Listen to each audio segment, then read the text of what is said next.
تو مسلمان کیا کرتا ہے؟ گراؤنڈ ریئلٹی کو سامنے رکھ کر، اسباب کو سامنے رکھ کر ایک فیصلہ کرتا ہے، پھر مشورے بھی کرتا ہے۔ مشورے کی اہمیت شریعت میں استخارے سے بولو زیادہ ہے۔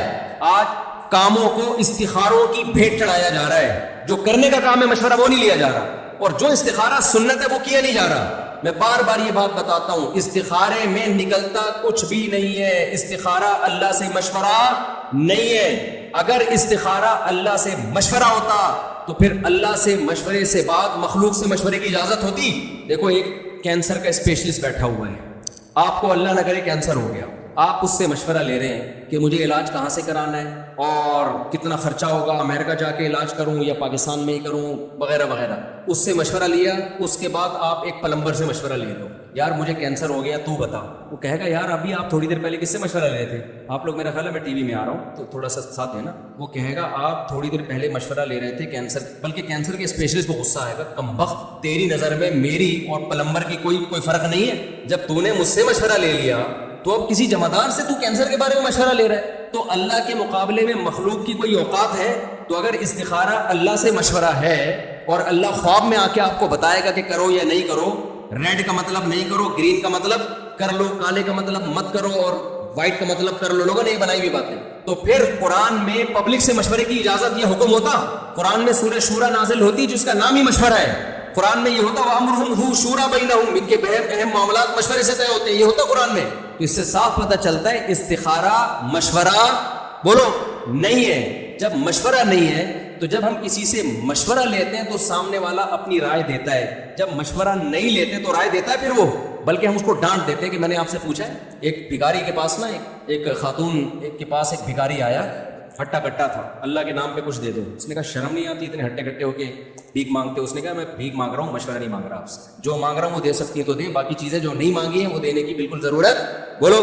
ہم مجلس میں بیٹھے ہوں، کوئی بات کر رہے ہوں، بیچ میں کوئی مشورہ دیں، کیا ہے ہم کہتے ہیں نا بھائی صاحب میں نے آپ سے مشورہ مانگا، کیا خیال ہے بھائی؟ تو اگر اللہ سے یہ مشورہ ہوتا تو اللہ جواب دیتا، اور جب اللہ جواب دیتا تو مخلوق سے مشورے کی اجازت نہیں ہوتی۔ تو استخارہ پھر ہے کیا بھائی؟ استخارہ ہے اللہ سے خیر طلب کرنا، اللہ سے دعا مانگنا، اللہم ان کنت تعلم، اے اللہ اگر تو یہ جانتا ہے کہ یہ عمل تیرے لیے میرے علم میں بہتر ہے تو مقدر کر دے اور اس میں برکت دے دے، بہتر نہیں ہو تو مقدر نہ کر، ہٹا دے اس کو یہاں سے۔ اب کرنا کیا ہے استخارے کے بعد؟ جب اشارہ کی کوئی حیثیت نہیں ہے تو کرنا کیا ہے؟ جو استخارے سے پہلے کرنا ہے وہی استخارے کے نہیں آئی بات۔ اس کی مثال ایسے ہے، کیونکہ استخارہ دعا ہے نا، تو آپ وہی کینسر کی اللہ نے، ویسے کوئی ہلکی مثال لے لیتا ہوں، کینسر کی تھوڑی گاڑی ہو گئی ہے، آپ کے سر پہ بال نہیں اگ رہے، آپ چاہتے ہو کہ میرے سر پہ بال اگیں، تو ہیئر ٹرانسپلانٹیشن والوں کے پاس جاؤ گے نا، ان سے مشورہ لوگے کہ تیل لگا کے قدرتی طریقے سے اگائے جائیں یا ٹریکٹر چلا کے کھاد ڈال کے یہاں کی فصل یہاں لگائی جائے، یہی دو طریقے اس وقت دنیا میں چل رہے ہیں، اور پھر کس ڈاکٹر سے علاج کیا جائے۔ تو آپ نے،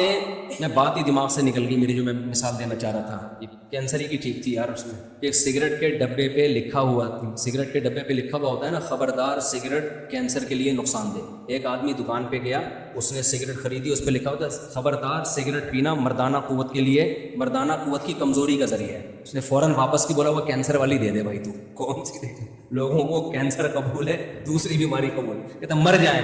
تو میرے ذہن سے وہ مثال نکل گئی جو میں دینا چاہ رہا تھا۔ ہاں آپ گئے ڈاکٹر کے پاس، ڈاکٹر نے آپ کو مشورہ دیا بھائی کینسر کا یہ علاج ہے، یہ علاج ہے، یہ علاج ہے۔ مولوی صاحب کے پاس گئے، مولوی صاحب نے کہا بھائی میں ڈاکٹر تو نہیں ہوں لیکن میں دعا کر دیتا ہوں۔ تو آپ مولوی صاحب سے پوچھو گے مولوی صاحب دعا کے بعد میں نے کیا کرنا ہے؟ تو مولوی صاحب کیا کہیں جو دعا سے پہلے کر رہے تھے؟ کیا خیال ہے بھائی دعا سے پہلے جو کر رہے تھے کیا کر رہے تھے؟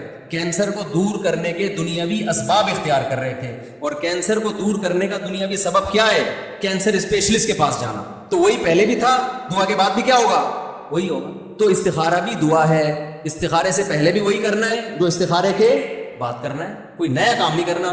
پھر ایک سوال پیدا ہوتا ہے کہ جب یہ دعا ہی ہے تو پھر دعا ہی ہو نا، یہ استخارے کی الگ سے کیا آیا کہ 2 رکعت پڑھ کے اس طریقے سے دعا مانگی جائے؟ بھائی ہے دعا ہی، لیکن اس کے الفاظ چونکہ نبی صلی اللہ علیہ وسلم نے اسپیشلی سکھائے ہیں اور اس کا طریقہ سکھایا ہے، تو پتہ چلا کہ یہ عام دعاؤں سے اوپر کی دعا ہے، اس کی قبولیت کا امکان دوسری دعاؤں کی نسبت زیادہ نہیں بلکہ بہت زیادہ ہے، لیکن کرنا وہی ہے جو دعا سے پہلے، اور جو دعا کے بعد بھی وہی کرنا ہے جو دعا سے پہلے کرنا ہے. اب پہلے کیا کرنا ہے؟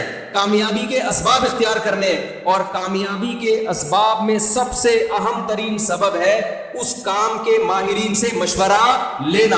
آپ کینسر کے پیشنٹ ہو تو کامیابی کا سبب یہ ہے کہ اس کام کے ماہرین جو کینسر اسپیشلسٹ ہیں ان سے مشورہ لیا جائے گا. دو چیزیں، مشورہ بھی لیا جائے گا اور اس کے ماہر سے لیا جائے گا. کسی پلمبر سے مشورہ لے لو تو بھی جتنے مرضی استخارے نکال دو برباد ہی ہو گیا.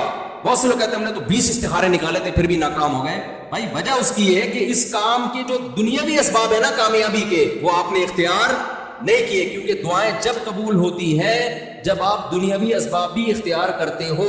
آپ ساری رات تہجد میں دعا مانگتے رہو، پوری رات رو رو کے گڑ گڑا کے مر جاؤ، آپ بے ہوش ہو جاؤ کہ اللہ مجھے روٹی کھلا دے، لیکن صبح آپ پراٹھا اپنے نوالے حلق میں نہیں اتارتے تو وہ خود بخود اڑ کے دعاؤں کی وجہ سے آپ کے حلق میں نہیں جائے. آپ کو روٹی تلاش کرنی پڑے گی، آٹا لانا پڑے گا، گوندنا پڑے گا، تندور میں ڈالنا پڑے گا، پھر نکالو گے، پھر اس کو لقمہ بنا بنا کے کھاؤ گے. تو ایسے ہی قرآن سے پتہ چلتا ہے کہ کامیابی کے ظاہری اسباب میں جو سب سے پاورفل سبب ہے وہ ہے اس فن کے ماہرین سے مشورہ. اس لیے علماء کہتے ہیں استخارہ نہ کیا ہو، مشورہ لے کے کام کیا ہو، کامیابی کا پھر بھی امکان ہے. لیکن استخارہ کیا اور مشورہ نہیں کیا تو کوئی امکان نہیں ہے کامیابی، کیونکہ آپ نے تو اس کے اسباب ہی پورے نہیں کیے نا بھائی. کوئی معجزہ ہو جائے تو ایک الگ بات ہے. تو اس لیے جو میں نے آپ کو ایک اصول شریعت کا بیان کیا نا، بس اسی پر میں بات کو ختم کر رہا ہوں کہ جو کام اپنے اختیار میں ہے اس کو چھوڑو نہیں، اور جو اپنے اختیار میں نہیں ہے اس کے پیچھے کبھی بھی بولو مت پڑو. تو یہ نعرہ ٹھیک ہوا کہ نہیں ہوا؟ آئے گا بھائی، آئے گا، کوئی نہ کوئی تو آئے گا، کیونکہ میرے آنے سے تو کوئی آ نہیں سکتا. تو ہم نے یہ نعرہ لگایا ہے، اور یہ ہم نے بچپن میں اللہ معاف فرمائے ڈرامہ دیکھا تھا، اس میں یہ نعرہ سیکھا تھا ہم نے. تو پورے میرے بیانات اس نعرے پہ ہوئے ہیں. مجھے ایسا سبق ملا نا اس نعرے سے، حالانکہ بچپن کا پڑوسیوں کے اللہ معاف فرمائے، تبھی میں اللہ معاف فرمائے اس لیے کہہ رہا ہوں کہ کوئی کلپ میں کہہ کے دیکھو ڈراموں کی باتیں کر رہے ہیں، تبھی تو کہہ رہا ہوں اللہ معاف فرمائے کہ ڈرامے دیکھنا ٹھیک نہیں ہے. تو بچپن میں کہیں جا کے دیکھ لیا تھا، اور اس زمانے کے ڈرامے بھی ایسے ہوتے تھے کہ خواتین ہیروئن کو جو ڈرامے کی جو ہوتی تھی نا اس کو دیکھ کے پردہ کر لیا کرتی تھی. اچھا یہ میں بھی اعلان کرتا ہوں ایک.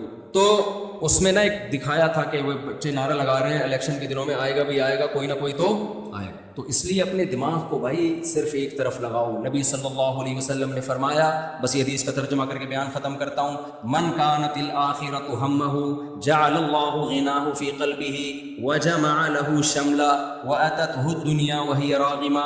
آپ صلی اللہ علیہ وسلم نے فرمایا جس نے اپنی فکر آخرت کو بنایا، دنیا میں وہی فکر لینی ہے جو آخرت سے جس کا لنک ہو. اب کمانے کی فکر آخرت کی فکر ہے، اصل میں کمانا کیا ہے؟ فرض ہے. تو اصل فکر کیا ہوگی؟ آخرت. تو آپ صلی اللہ علیہ وسلم نے فرمایا اللہ اس کی تمام فکروں کو سمیٹ دیتے ہیں ایک فکر میں. تو بتاؤ جس کی ایک فکر ہو، زیادہ فکریں ہوں، وہ سکون میں ہوگا، یہ ایک فکر والا سکون میں ہوگا. تو اس کی فکروں کو وَجَمَعَ لَهُ شَمْلًا جَعَلَ اللَّهُ غِنَاهُ فِي قَلْبِهِ. دوسری بات اللہ اس کے دل میں غنا پیدا کر دیتا ہے. غریب ترین ہو کے بھی وہ اپنے آپ کو کروڑ پتی سمجھ رہا ہوتا ہے، کیونکہ اب اس کی فکر دنیا رہی نہیں ہے. اور تیسری بات اتتہ الدنیا وہی راغمہ، دنیا اس کے پاس آئے گی ناک رگڑتے ہوئے، ذلیل ہو کے آئے. اور فرمایا من کانت الدنیا ہمہ، جس نے دنیا کو اپنی فکر بنا لیا، جعل اللہ فقرہ بین عینیہ، تو اللہ تعالیٰ فقر و فاقہ اس کے سامنے رکھ دیں گے. آج میں مشاہدہ کر رہا ہوں کروڑوں روپے کا بزنس ہے، اربوں خربوں روپے کی فیکٹریوں کے مالک ہیں، میرے پاس آئے ہیں کہ ہمیں ڈپریشن ہے، ہمیں ڈر لگا رہتا ہے اس پہ آگ نہ لگ جائے، ڈر لگا رہتا ہے کوئی قبضہ نہ کر لے.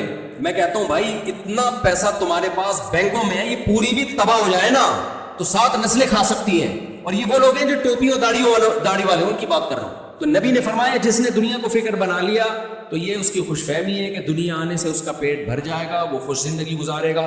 فرمایا جعل اللہ فقرہ بین عینیہ، اللہ فقر و فاقہ اس کی نگاہوں کے بالکل سامنے.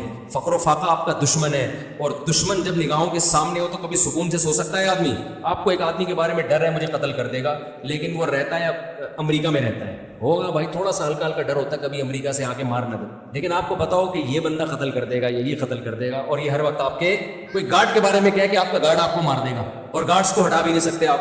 اب آپ سکون کے وظیفے پڑھ رہے ہو، یار مجھے سکون نہیں مل رہا. مفتی صاحب کوئی سکون کا، پھر عاملوں کے پاس گئے، عامل کہہ رہے بندش ہے، چڑیل ہے، جن ہے، بھوت ہے. بھائی صاحب آپ نے اپنا دشمن خود پالا ہوا ہے. تو نبی نے فرمایا جس نے دنیا سے محبت کی، دنیا کو اصل بنایا تھا اللہ نے ہمیں آخرت کے لیے، اس نے دنیا کو اصل ہدف بنا لیا، تو سب سے نقد جو سزا اس کو ملے گی نا فقر و فاقہ جو دیکھو ہم اپنے سیاستدانوں پہ حیران ہوتے ہیں نا یار، اربوں خربوں روپے انہوں نے بنا لیے، اسٹیل مل پوری پی گئے. اسٹیل مل ہماری تباہ کیسے ہوئی ہے؟ کسی نے پی ہے نا یہ، یعنی ایک اسٹیل کا چمچ بھی نہیں چھوڑا اس میں. میں تو اسٹیل مل والوں سے ملا ہوں نا، ایک اسٹیل کا چمچ بھی بولو نہیں چھوڑ، کرو ارب پتی بن گئے. تو کیا چین سے بیٹھ گئے وہ؟ اب سکون سے سوتے ہیں کہ ہم نے بہت بنا لیا؟ نہ، اس کو ڈبل کیسے کیا جائے؟ تو نبی صلی اللہ علیہ وسلم نے فرمایا جعل اللہ فقرہ بین عینی، اللہ فقر و فاقہ اس کی نگاہوں کے سامنے ایسے گھومتا رہے گا. وہ یہ فیکٹریوں کا مالک ہر وقت ڈر آگ نہ لگ جائے، یہ نہ ہو جائے، وہ نہ ہو جائے. فرمایا جعل اللہ فقرہ بین عینی وفرق علیہ شملہ، اس کی فکروں کو اللہ بکھیر دے گا. جیسے موتی کے دانے بکھر جاتے ہیں نا، ایک ٹینشن نہیں ہوگی، صرف اس کی نہیں ہوگی کہ فیکٹری کو آگ نہ لگ جائے، یار میرے کہیں گردے خراب نہ ہو جائے، اس کو کینسر ہو گیا اگلا نمبر کہیں میرا نہ ہو. آج اپنے دوست کو میں قبر میں اتار کے آیا، ایسا نہ ہو کہ کل کس کا نمبر ہو؟ میرا. آج ٹارگٹ کلنگ میں اس کو مار دیا، ایسا نہ ہو کہ میرا نمبر. ہمارے ایک دوست تھے، بوری بند لاشیں نہیں کراچی میں مل رہی تھی، وہ اتنے ڈپریشن میں گئے ہوئے. میں نے کہا کیوں؟ کہہ رہے مجھے لگ رہا ہے کہ میری بھی لاش بوری سے نہ نکلے. میں نے کہا بھائی تیرا نہ کسی تنظیم سے لینا دینا، تو کیوں ڈر رہا ہے؟ ویسے ہی ایک تو جسمانی کمزوری کی وجہ سے بھی یہ بعض دفعہ ہو جاتا ہے، دل کی کمزوری، لیکن زیادہ تر لوگوں کو دنیا کی محبت. تو اللہ کہتے ہیں اس کی فکروں کو اللہ منتشر، یہ بھی چاہیے، یہ بھی چاہیے، یہ کیوں نہیں ہو رہا، یہ کیوں نہیں ہو رہا ہے، یہ کیوں نہیں مل رہا، پیسہ کیوں نہیں آ رہا، عزت کیوں نہیں، اس کی عزت زیادہ کیوں ہو رہی ہے، مجھے آگے ہونا چاہیے، اس کے ساتھ ایسا، اس کی چار کیوں، استغفر اللہ، اس کے ساتھ یہ کیوں نہیں ہو رہا. تو یہ اتنی فکریں اس کی، کوئی ایک فکر نہیں ہوتی. تو فرمایا فرق علیہ شملہ، اس کی فکروں کو اللہ کیا کر دیں گے؟ بکھیر دیں گے. اور ہوگا کیا؟ اتنی ٹینشنوں سے کیا بہت دنیا آ جائے گی؟ فرمایا نہیں ولم یاتہ من الدنیا الا ما قدر له، پیسہ اتنا ملے گا جتنا مقدر میں لکھا ہوا. کسی کو بہت مل جائے گا، کسی کو دھیلا بھی نہیں ملے گا، فکریں لے کے ہی دنیا سے چلا جائے گا. تو اس لیے میرے بھائی بیان کا خلاصہ یہ کہ اصل فکر آخرت کو بناؤ، اور کامیابی کے اسباب میں جو اختیار میں ہیں چھوڑو نہیں، جو اختیار میں نہیں اس